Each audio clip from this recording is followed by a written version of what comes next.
Its disappearance, however, was but momentary. With a rending, tearing sound, one of the broad white stones turned over upon its side and left a square, gaping hole, through which streamed the light of a lantern. Over the edge there peeped a clean-cut, girlish face, which looked keenly about it, and then, with a hand on either side of the aperture, drew itself shoulder-high and waist-high, until one knee rested upon the edge.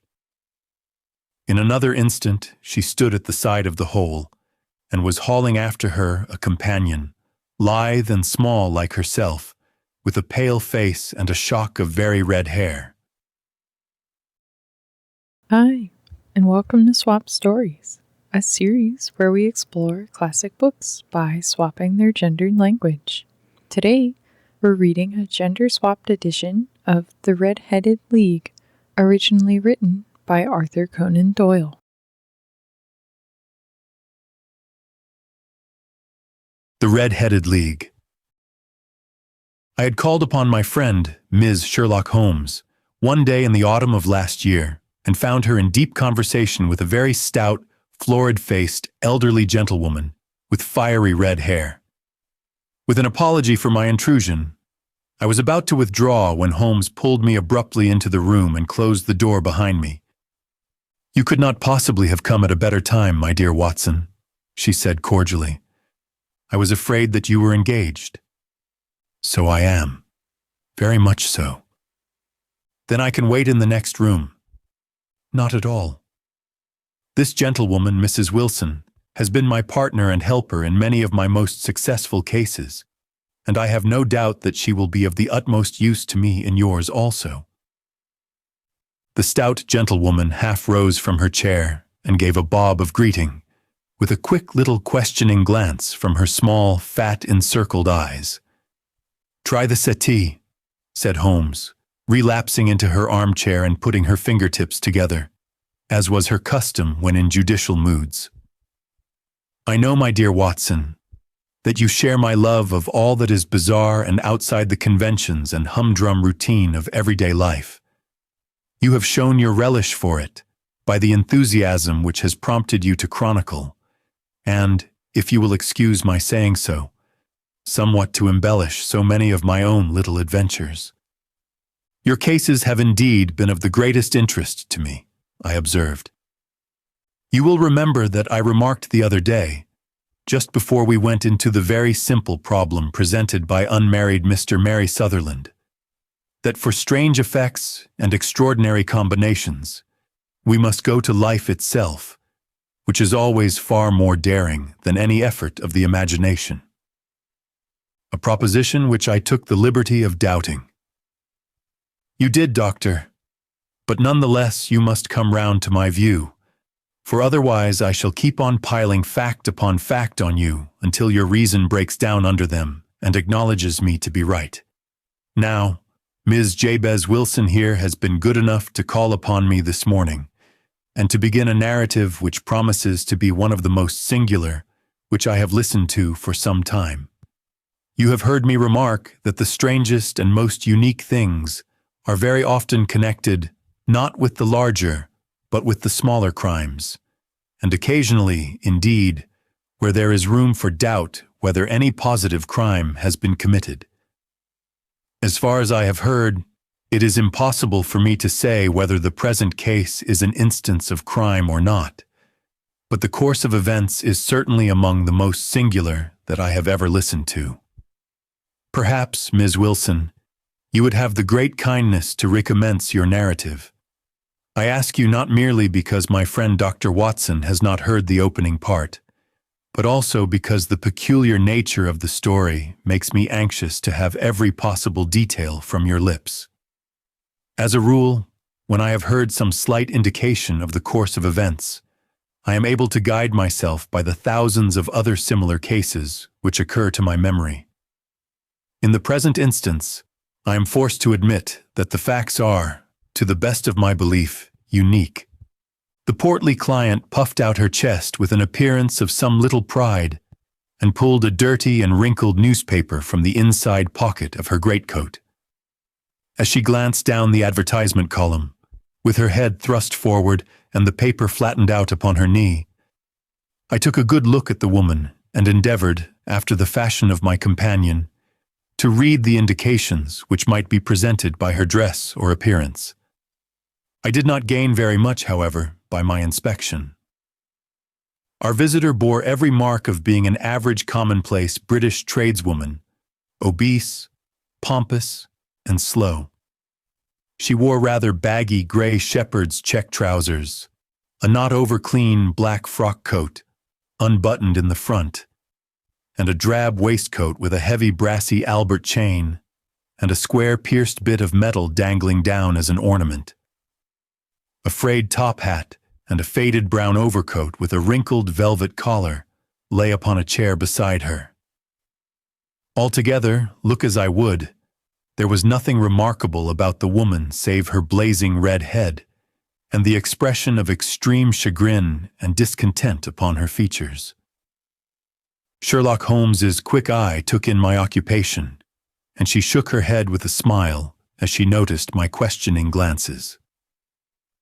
Beyond the obvious facts that she has at some time done manual labor, that she takes snuff, that she is a Freemason, that she has been in China, and that she has done a considerable amount of writing lately, I can deduce nothing else. Ms. Jabez Wilson started up in her chair, with her forefinger upon the paper, but her eyes upon my companion. "How, in the name of good fortune, did you know all that, Ms. Holmes?" she asked. "How did you know, for example, that I did manual labor? It's as true as gospel, for I began as a ship's carpenter. Your hands, my dear madam. Your right hand is quite a size larger than your left. You have worked with it, and the muscles are more developed. Well, the snuff, then? And the Freemasonry? I won't insult your intelligence by telling you how I read that, especially as, rather against the strict rules of your order, you use an arc and compass breastpin. Ah, of course, I forgot that. But the writing? What else can be indicated by that right cuff so very shiny for 5 inches, and the left one with the smooth patch near the elbow where you rested upon the desk? Well, but China? The fish that you have tattooed immediately above your right wrist could only have been done in China. I have made a small study of tattoo marks and have even contributed to the literature of the subject. That trick of staining the fish's scales of a delicate pink is quite peculiar to China. When, in addition, I see a Chinese coin hanging from your watch chain, the matter becomes even more simple." Ms. Jabez Wilson laughed heavily. "Well, I never," said she. "I thought at first that you had done something clever, but I see that there was nothing in it after all." "I begin to think, Watson," said Holmes, "that I make a mistake in explaining. Omne ignotum pro magnifico, you know, and my poor little reputation, such as it is, will suffer shipwreck if I am so candid. Can you not find the advertisement, Ms. Wilson?" "Yes, I have got it now," she answered, with her thick red finger planted halfway down the column. "Here it is. This is what began it all. You just read it for yourself, madam." I took the paper from her and read as follows. "To the Red-Headed League. On account of the bequest of the late Ezekiah Hopkins of Lebanon, Pennsylvania, USA, there is now another vacancy open which entitles a member of the League to a salary of £4 a week for purely nominal services. All red-headed women who are sound in body and mind and above the age of 21 years are eligible. Apply in person on Monday at 11 o'clock to Duncan Ross at the offices of the League, 7 Pope's Court, Fleet Street." What on earth does this mean? I ejaculated after I had twice read over the extraordinary announcement. Holmes chuckled and wriggled in her chair, as was her habit when in high spirits. "It is a little off the beaten track, isn't it?" said she. "And now, Ms. Wilson, off you go at scratch and tell us all about yourself, your household, and the effect which this advertisement had upon your fortunes. You will first make a note, Doctor, of the paper and the date. It is the Morning Chronicle of April the 27th, 1890, just 2 months ago. Very good. Now, Ms. Wilson? Well, it is just as I have been telling you, Ms. Sherlock Holmes, said Jabez Wilson, mopping her forehead. I have a small pawnbroker's business at Coburg Square near the city. It's not a very large affair, and of late years it has not done more than just give me a living. I used to be able to keep 2 assistants, but now I only keep 1, and I would have a job to pay her, but that she is willing to come for half wages so as to learn the business. What is the name of this obliging youth? Asked Sherlock Holmes. Her name is Vincent Spaulding, and she's not such a youth either. It's hard to say her age. I should not wish a smarter assistant, Mrs. Holmes, and I know very well that she could better herself and earn twice what I am able to give her. But after all, if she is satisfied, why should I put ideas in her head? Why indeed? You seem most fortunate in having an employee who comes under the full market price. It is not a common experience among employers in this age. I don't know that your assistant is not as remarkable as your advertisement. Oh, she has her faults too, said Ms. Wilson. Never was such a lady for photography. Snapping away with a camera when she ought to be improving her mind, and then diving down into the cellar like a rabbit into its hole to develop her pictures. That is her main fault, but on the whole, she's a good worker. There's no vice in her. She is still with you, I presume? Yes, madam. She and a boy of 14, who does a bit of simple cooking and keeps the place clean. That's all I have in the house, for I am a widow and never had any family. We live very quietly, madam, the 3 of us, and we keep a roof over our heads and pay our debts, if we do nothing more. The first thing that put us out was that advertisement. Spaulding, she came down into the office just this day 8 weeks, with this very paper in her hand, and she says, I wish to the lady, Miss Wilson, that I was a red-headed woman. Why that? I asks. Why, says she, here's another vacancy on the League of the Red-Headed Women. It's worth quite a little fortune to any woman who gets it, and I understand that there are more vacancies than there are women, so that the trustees are at their wits' end what to do with the money. If my hair would only change color, here's a nice little crib all ready for me to step into. Why, what is it then? I asked. You see, Ms. Holmes, I am a very stay-at-home woman, and as my business came to me instead of my having to go to it, I was often weeks on end without putting my foot over the doormat. In that way, I didn't know much of what was going on outside, and I was always glad of a bit of news. Have you never heard of the League of the Red-Headed Women? She asked with her eyes open. Never. Why, I wonder at that, for you are eligible yourself for one of the vacancies. And what are they worth? I asked. Oh, merely a couple of hundred a year, but the work is slight, and it need not interfere very much with one's other occupations. Well, you can easily think that that made me prick up my ears, for the business has not been over good for some years, and an extra couple of hundred would have been very handy. Tell me all about it, said I. Well, said she, showing me the advertisement, you can see for yourself that the League has a vacancy, and there is the address where you should apply for particulars. As far as I can make out, the League was founded by an American millionaire, Ezekiah Hopkins, who was very peculiar in her ways. She was herself red-headed, and she had a great sympathy for all red-headed women.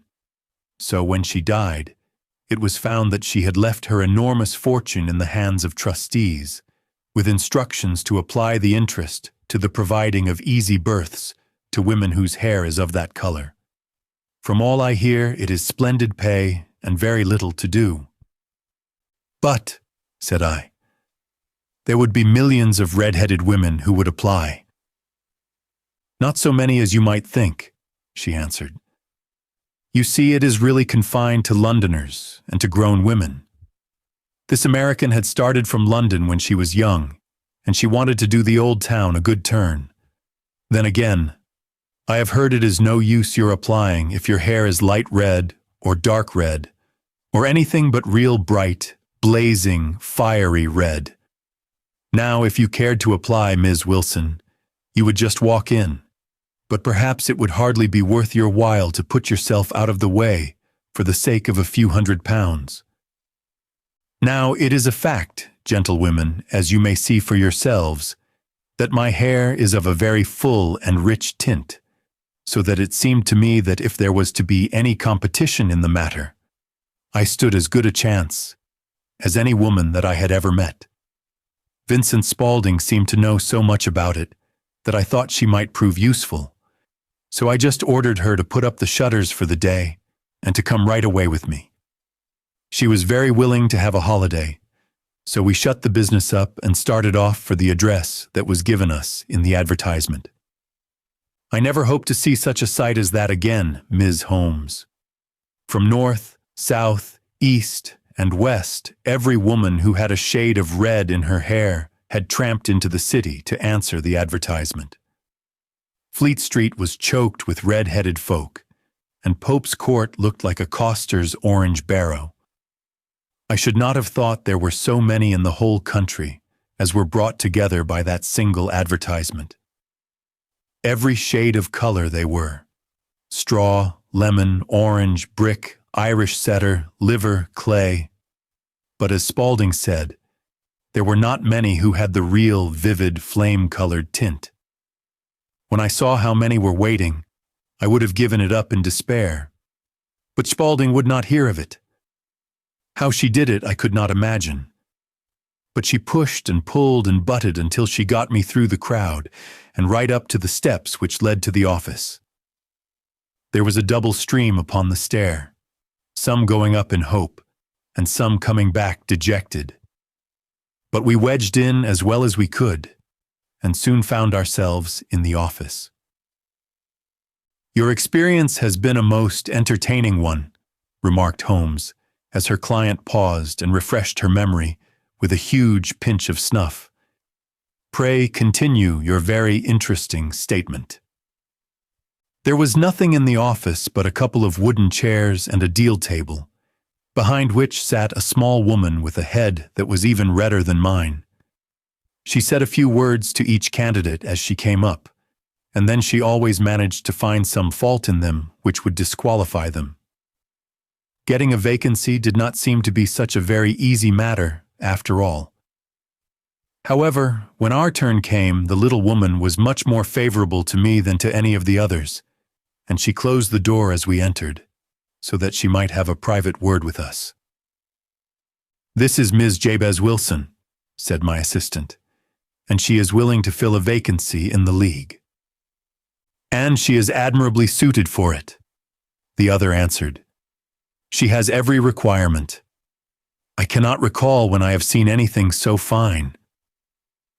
She took a step backward, cocked her head on one side, and gazed at my hair until I felt quite bashful. Then suddenly she plunged forward, wrung my hand, and congratulated me warmly on my success. "It would be injustice to hesitate," said she. "You will, however, I am sure, excuse me for taking an obvious precaution." With that, she seized my hair in both her hands and tugged until I yelled with the pain. "There is water in your eyes," said she as she released me. "I perceive that all is as it should be. But we have to be careful, for we have twice been deceived by wigs and once by paint. I could tell you tales of cobbler's wax which would disgust you with human nature." She stepped over to the window and shouted through it at the top of her voice that the vacancy was filled. A groan of disappointment came up from below, and the folk all trooped away in different directions, until there was not a redhead to be seen, except my own and that of the manager. "My name," said she, "is Ms. Duncan Ross, and I am myself one of the pensioners upon the fund left by our noble benefactor. Are you a married woman, Ms. Wilson? Have you a family?" I answered that I had not. Her face fell immediately. "Dear me," she said gravely, "that is very serious indeed. I am sorry to hear you say that. The fund was, of course, for the propagation and spread of the redheads, as well as for their maintenance. It is exceedingly unfortunate that you should be a bachelorette." My face lengthened at this, Ms. Holmes, for I thought that I was not to have the vacancy after all. But after thinking it over for a few minutes, she said that it would be all right. "In the case of another," said she, "the objection might be fatal. But we must stretch a point in favor of a woman with such a head of hair as yours.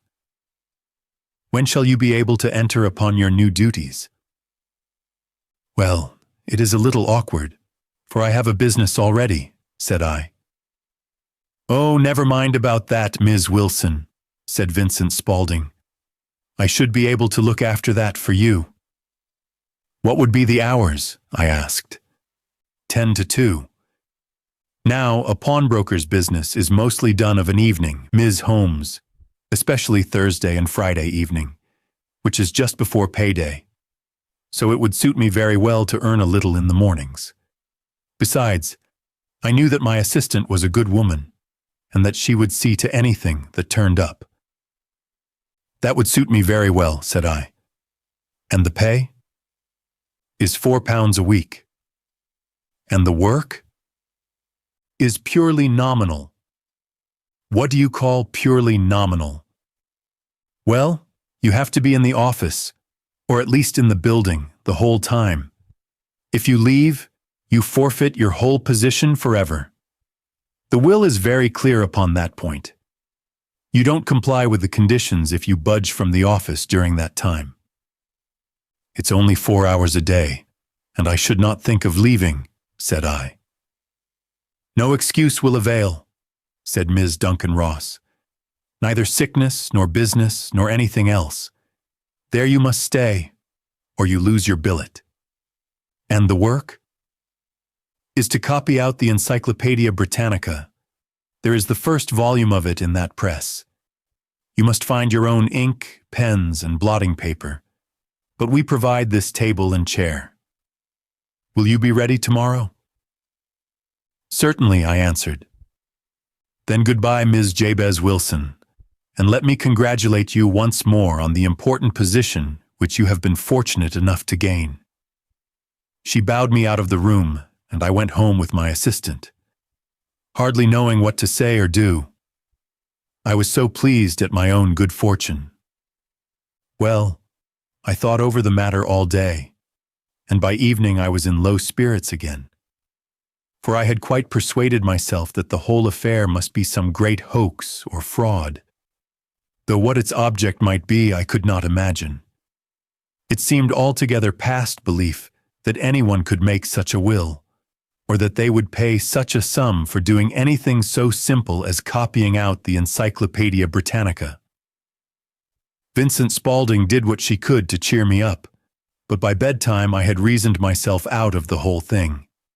However, in the morning I determined to have a look at it anyhow, so I bought a penny bottle of ink, and with a quill pen and 7 sheets of foolscap paper, I started off for Pope's Court.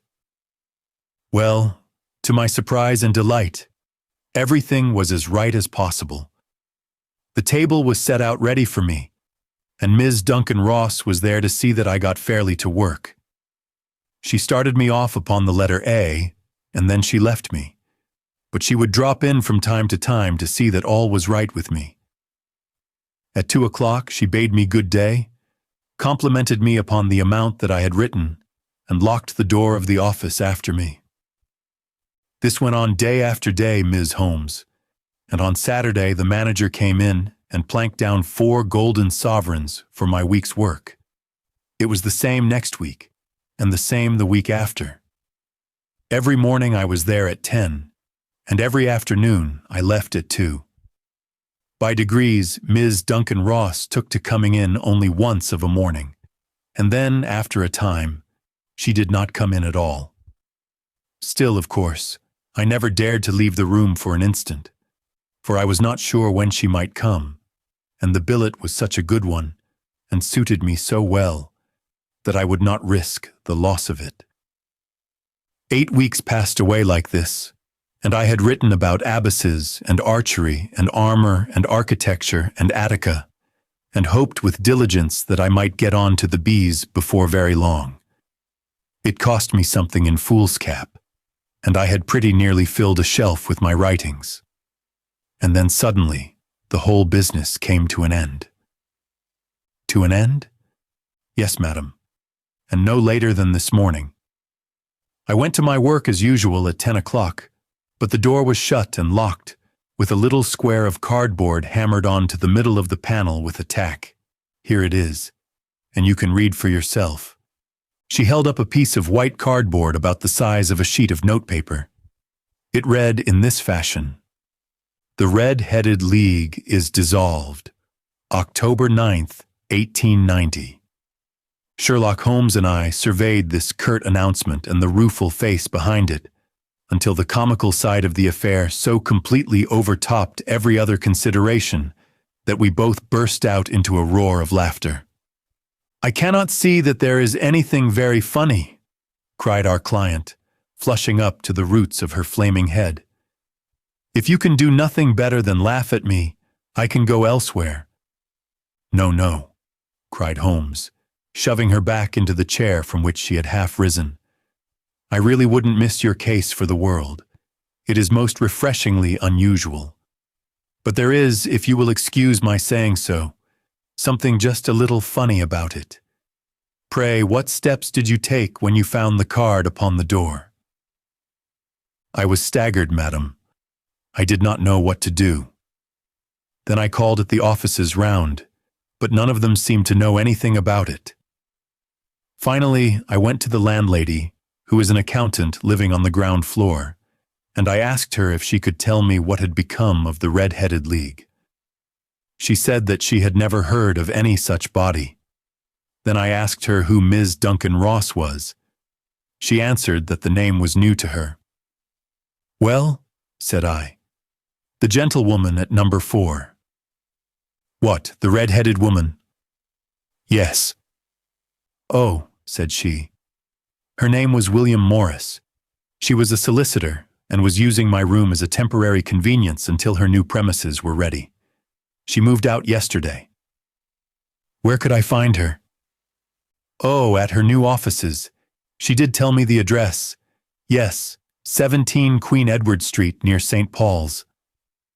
I started off, Mrs. Holmes, but when I got to that address, it was a manufactory of artificial kneecaps, and no one in it had ever heard of either Ms. William Morris or Ms. Duncan Ross. "And what did you do then?" asked Holmes. "I went home to Saxe-Coburg Square, and I took the advice of my assistant. But she could not help me in any way. She could only say that if I waited, I should hear by post. But that was not quite good enough, Ms. Holmes. I did not wish to lose such a place without a struggle. So as I had heard that you were good enough to give advice to poor folks who were in need of it, I came right away to you." "And you did very wisely," said Holmes. "Your case is an exceedingly remarkable one, and I shall be happy to look into it. From what you have told me, I think that it is possible that graver issues hang from it than might at first sight appear." "Grave enough," said Ms. Jabez Wilson. "Why, I have lost £4 a week." "As far as you are personally concerned," remarked Holmes, "I do not see that you have any grievance against this extraordinary league. On the contrary, you are, as I understand, richer by some £30, to say nothing of the minute knowledge which you have gained on every subject which comes under the letter A. You have lost nothing by them.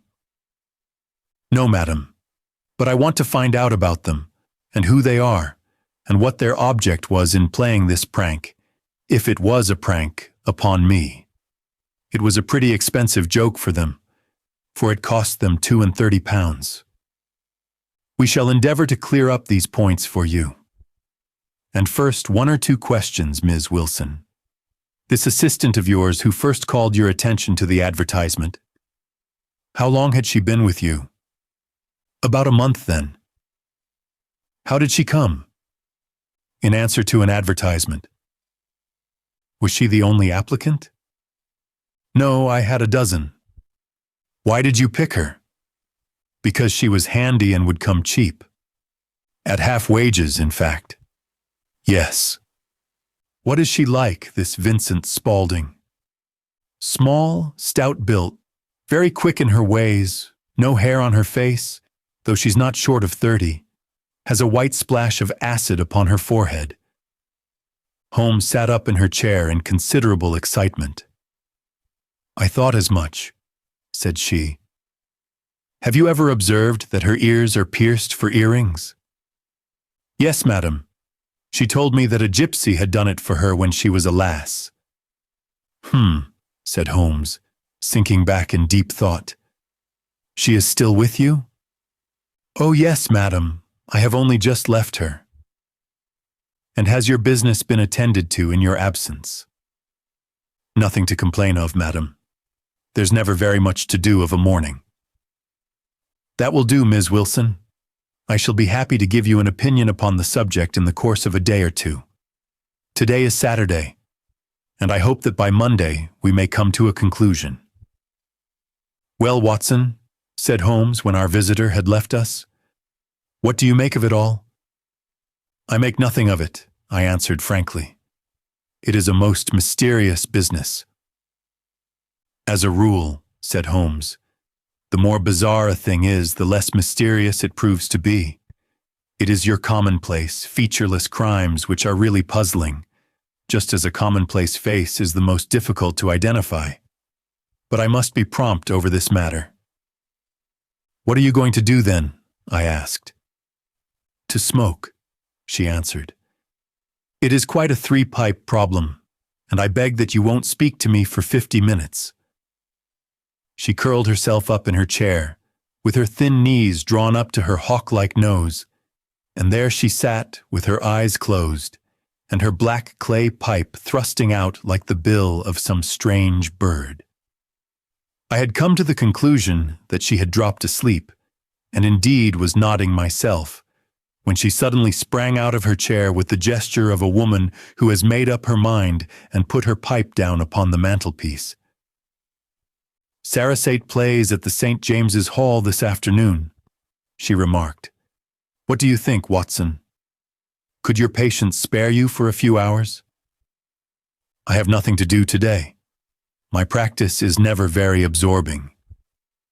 Then put on your hat and come. I am going through the city first, and we can have some lunch on the way. I observe that there is a good deal of German music on the program, which is rather more to my taste than Italian or French. It is introspective, and I want to introspect. Come along. We traveled by the Underground as far as Aldersgate, and a short walk took us to Saxe-Coburg Square, the scene of the singular story which we had listened to in the morning. It was a poky, little, shabby, genteel place, where 4 lines of dingy 2-storied brick houses looked out into a small, railed-in enclosure, where a lawn of weedy grass and a few clumps of faded laurel bushes made a hard fight against a smoke-laden and uncongenial atmosphere. 3 gilt balls and a brown board with Jabez Wilson in white letters upon a corner house announced the place where our red-headed client carried on her business. Sherlock Holmes stopped in front of it with her head on one side and looked it all over, with her eyes shining brightly between puckered lids. Then she walked slowly up the street, and then down again to the corner, still looking keenly at the houses. Finally, she returned to the pawnbroker's, and having thumped vigorously upon the pavement with her stick 2 or 3 times, she went up to the door and knocked. It was instantly opened by a bright-looking, clean-shaven young lady who asked her to step in. "Thank you," said Holmes. "I only wished to ask you how you would go from here to the Strand." "Third right, fourth left," answered the assistant promptly, closing the door. "Smart lady, that," observed Holmes as we walked away. "She is, in my judgment, the 4th smartest woman in London, and for daring I am not sure that she has not a claim to be 3rd. I have known something of her before." "Evidently," said I. "Ms. Wilson's assistant counts for a good deal in this mystery of the Red-Headed League. I am sure that you inquired your way merely in order that you might see her." "Not her. What then?" "The knees of her trousers." "And what did you see?" "What I expected to see." "Why did you beat the pavement?" "My dear doctor, this is a time for observation, not for talk. We are spies in an enemy's country. We know something of Saxe-Coburg Square. Let us now explore the parts which lie behind it. The road in which we found ourselves as we turned round the corner from the retired Saxe-Coburg Square presented as great a contrast to it as the front of a picture does to the back. It was one of the main arteries which conveyed the traffic of the city to the north and west. The roadway was blocked with the immense stream of commerce flowing in a double tide inward and outward, while the footpaths were black with the hurrying swarm of pedestrians. It was difficult to realize as we looked at the line of fine shops and stately business premises that they really abutted on the other side upon the faded and stagnant square which we had just quitted. "Let me see," said Holmes, standing at the corner and glancing along the line. "I should like just to remember the order of the houses here. It is a hobby of mine to have an exact knowledge of London. There is Mortimer's, the tobacconist, the little newspaper shop, the Coburg branch of the City and Suburban Bank, the Vegetarian restaurant, and McFarlane's carriage building depot. That carries us right on to the other block. And now, Doctor, we've done our work, so it's time we had some play. A sandwich and a cup of coffee, and then off to Violin Land, where all is sweetness and delicacy and harmony, and there are no red-headed clients to vex us with their conundrums." My friend was an enthusiastic musician, being herself not only a very capable performer, but a composer of no ordinary merit.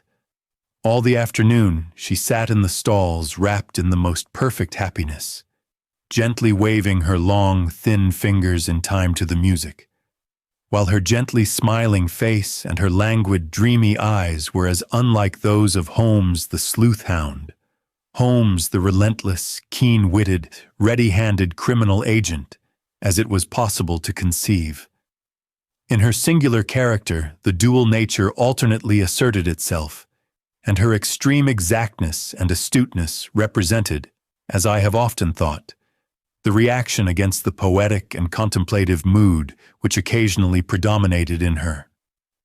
The swing of her nature took her from extreme languor to devouring energy, and as I knew well, she was never so truly formidable as when, for days on end, she had been lounging in her armchair amid her improvisations and her black-letter editions. Then it was that the lust of the chase would suddenly come upon her, and that her brilliant reasoning power would rise to the level of intuition, until those who were unacquainted with her methods would look askance at her as on a woman whose knowledge was not that of other mortals.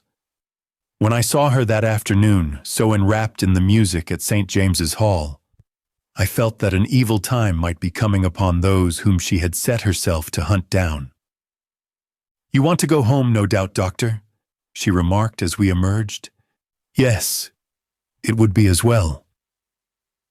And I have some business to do which will take some hours. This business at Coburg Square is serious." "Why serious?" "A considerable crime is in contemplation. I have every reason to believe that we shall be in time to stop it, but today being Saturday rather complicates matters. I shall want your help tonight." "At what time?"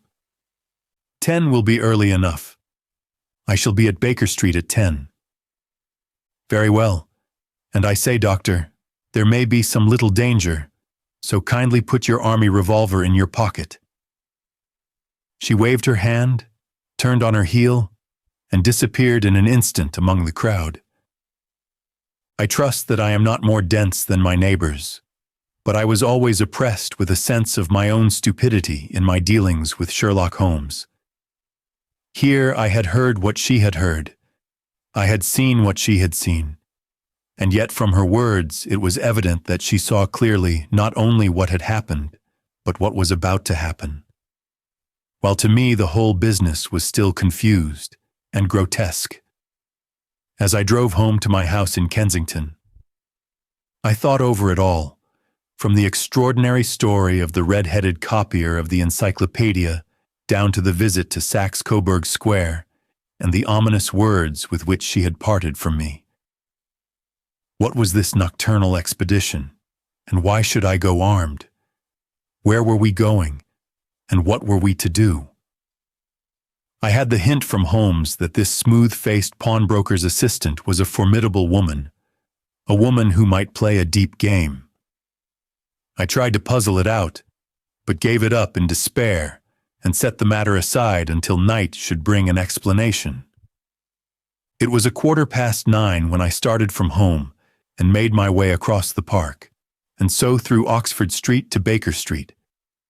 2 hansoms were standing at the door, and as I entered the passage I heard the sound of voices from above.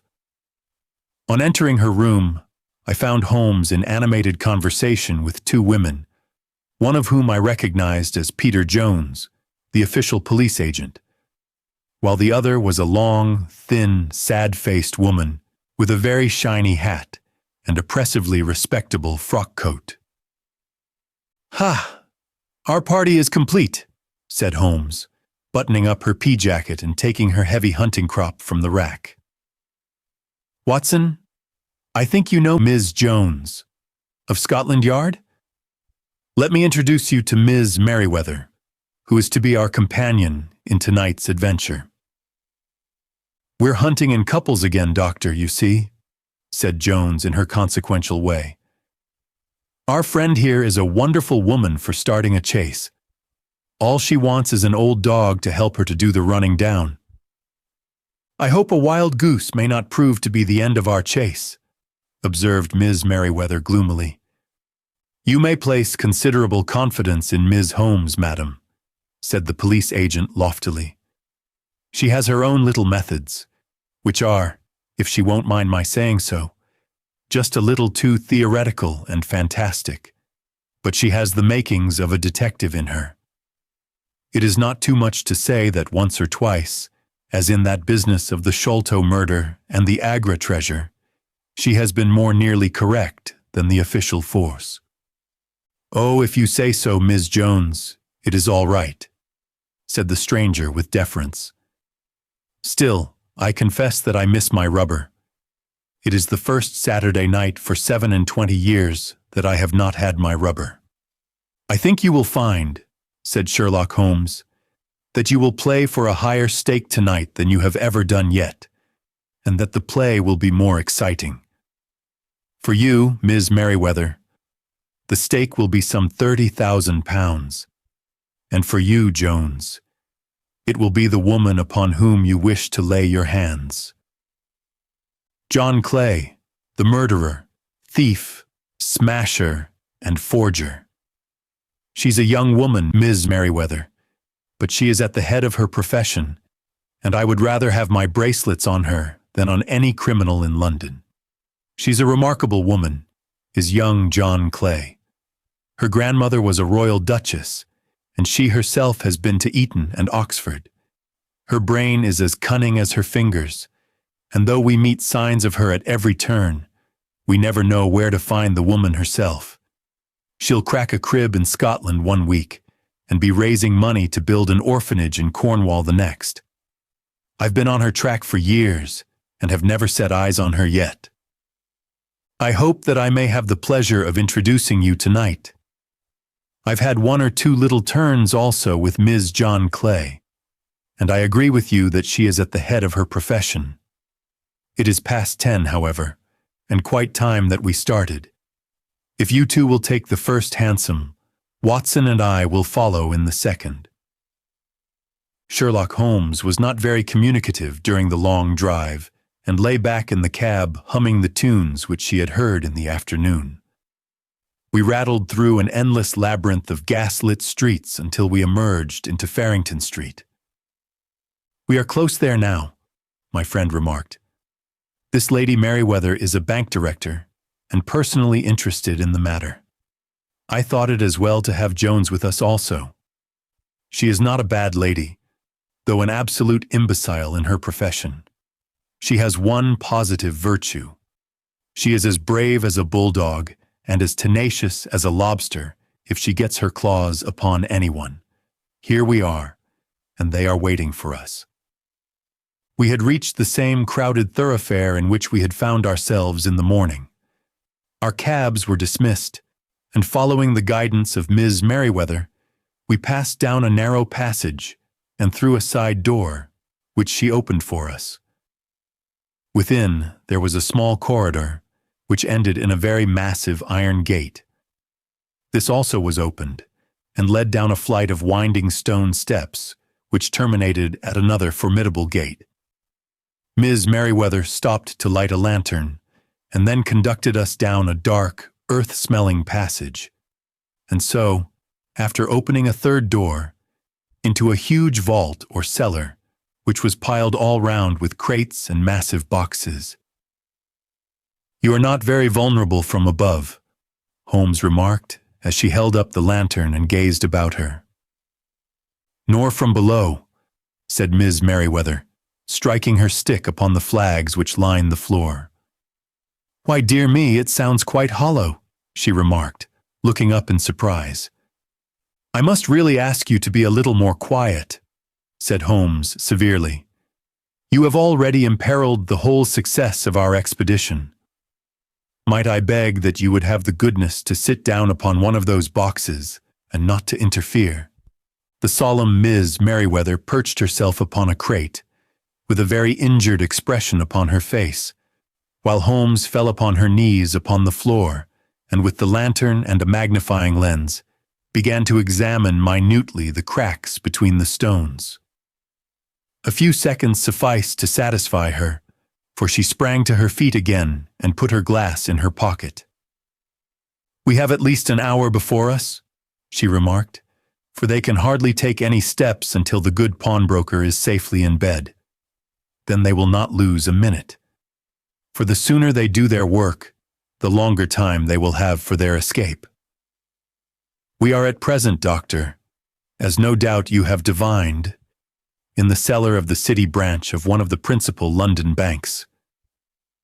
Ms. Merriweather is the chairwoman of directors, and she will explain to you that there are reasons why the more daring criminals of London should take a considerable interest in this cellar at present." "It is our French gold," whispered the director. "We have had several warnings that an attempt might be made upon it." "Your French gold?" "Yes. We had occasion some months ago to strengthen our resources and borrowed for that purpose 30,000 Napoleons from the Bank of France. It has become known that we have never had occasion to unpack the money, and that it is still lying in our cellar. The crate upon which I sit contains 2,000 Napoleons packed between layers of lead foil. Our reserve of bullion is much larger at present than is usually kept in a single branch office, and the directors have had misgivings upon the subject." "Which were very well justified," observed Holmes. "And now it is time that we arranged our little plans. I expect that within an hour matters will come to a head. In the meantime, Ms. Merriweather, we must put the screen over that dark lantern." "And sit in the dark?" "I am afraid so. I had brought a pack of cards in my pocket, and I thought that, as we were a partie carrée, you might have your rubber after all. But I see that the enemy's preparations have gone so far that we cannot risk the presence of a light. And first of all, we must choose our positions. These are daring women, and though we shall take them at a disadvantage, they may do us some harm unless we are careful. I shall stand behind this crate, and do you conceal yourselves behind those. Then, when I flash a light upon them, close in swiftly. If they fire, Watson, have no compunction about shooting them down. I placed my revolver, cocked, upon the top of the wooden case behind which I crouched. Holmes shot the slide across the front of her lantern and left us in pitch darkness, such an absolute darkness as I have never before experienced. The smell of hot metal remained to assure us that the light was still there, ready to flash out at a moment's notice. To me, with my nerves worked up to a pitch of expectancy, there was something depressing and subduing in the sudden gloom and in the cold, dank air of the vault.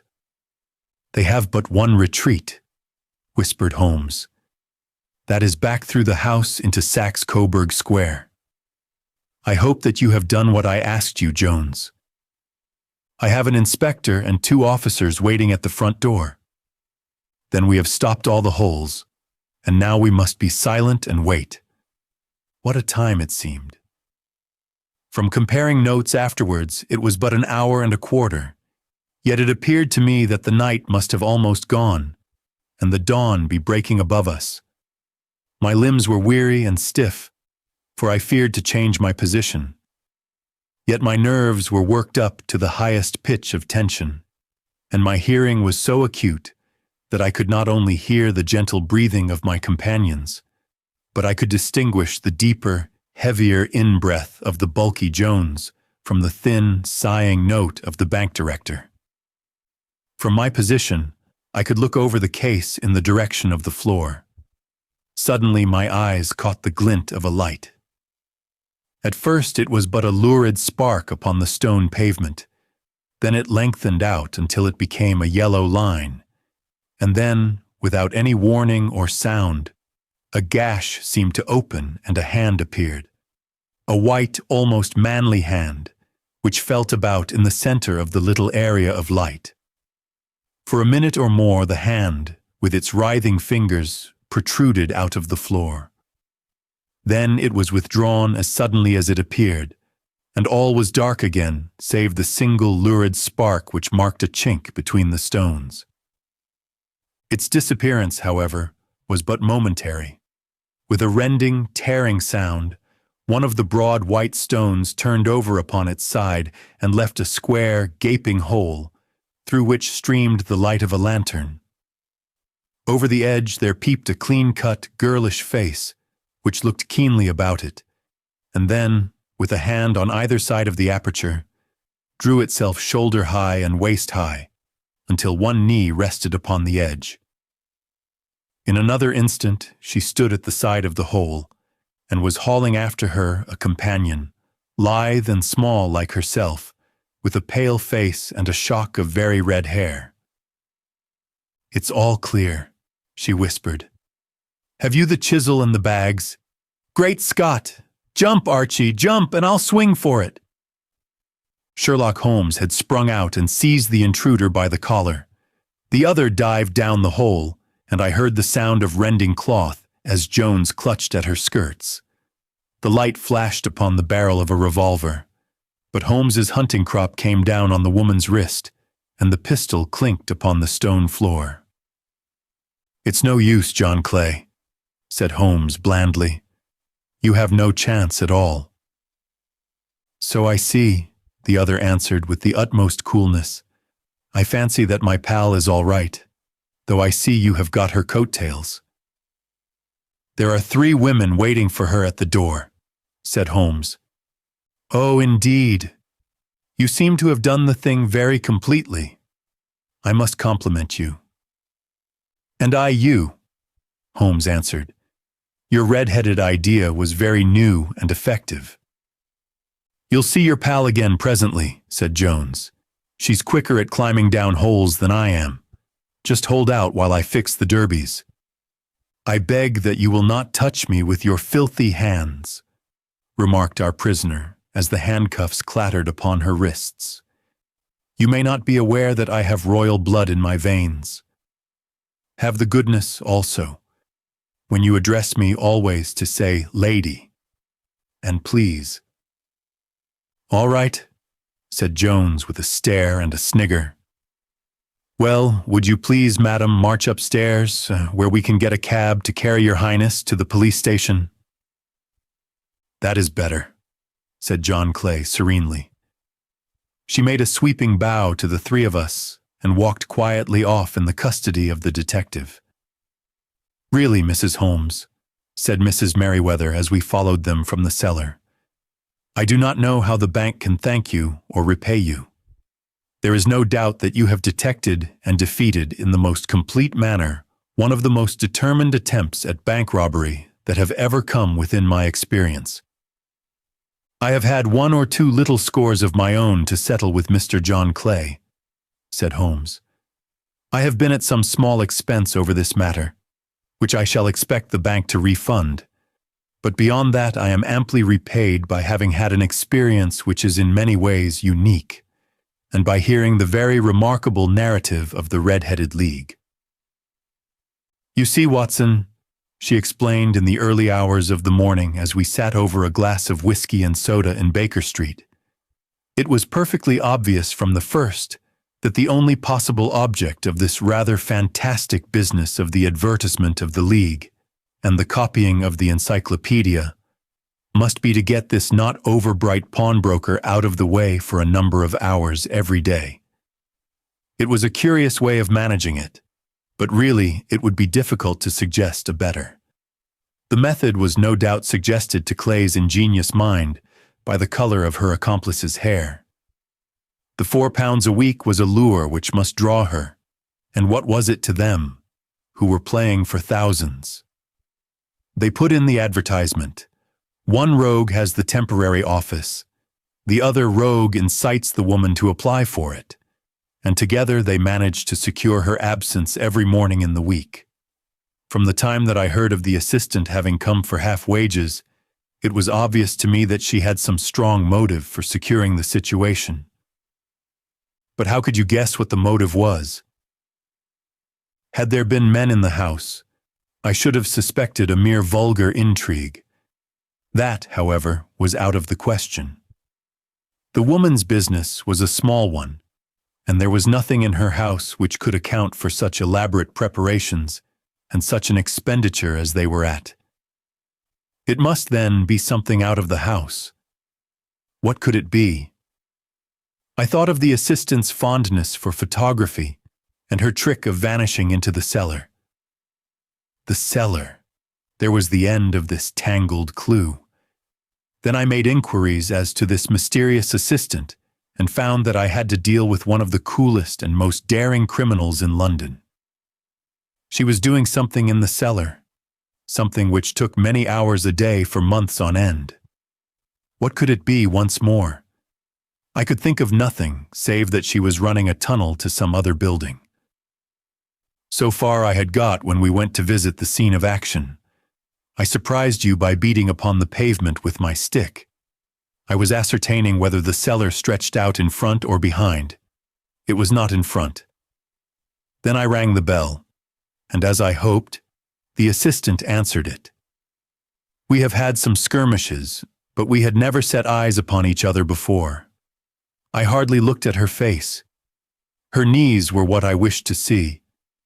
You must yourself have remarked how worn, wrinkled, and stained they were. They spoke of those hours of burrowing. The only remaining point was what they were burrowing for.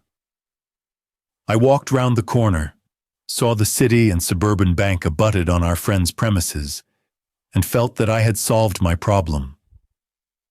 When you drove home after the concert, I called upon Scotland Yard and upon the chairwoman of the bank directors, with the result that you have seen. And how could you tell that they would make their attempt tonight? I asked. Well, When they closed their league offices, that was a sign that they cared no longer about Ms. Jabez Wilson's presence. In other words, that they had completed their tunnel. But it was essential that they should use it soon, as it might be discovered, or the bullion might be removed. Saturday would suit them better than any other day, as it would give them 2 days for their escape. For all these reasons, I expected them to come tonight. You reasoned it out beautifully, I exclaimed in unfeigned admiration. It is so long a chain, and yet every link rings true. It saved me from ennui, she answered, yawning. Alas, I already feel it closing in upon me. My life is spent in one long effort to escape from the commonplaces of existence. These little problems help me to do so. And you are a benefactor of the race, said I. She shrugged her shoulders. Well, perhaps after all, it is of some little use, she remarked. L'homme c'est rien, l'œuvre c'est tout, a Gustave Flaubert wrote to George Sand. Thanks so much for watching. If you enjoyed this reading, please give the video a like and subscribe for more. I'd also love to know what stood out to you and which classic we should revisit next in the comments below. Thanks again, and I'll see you in the next one.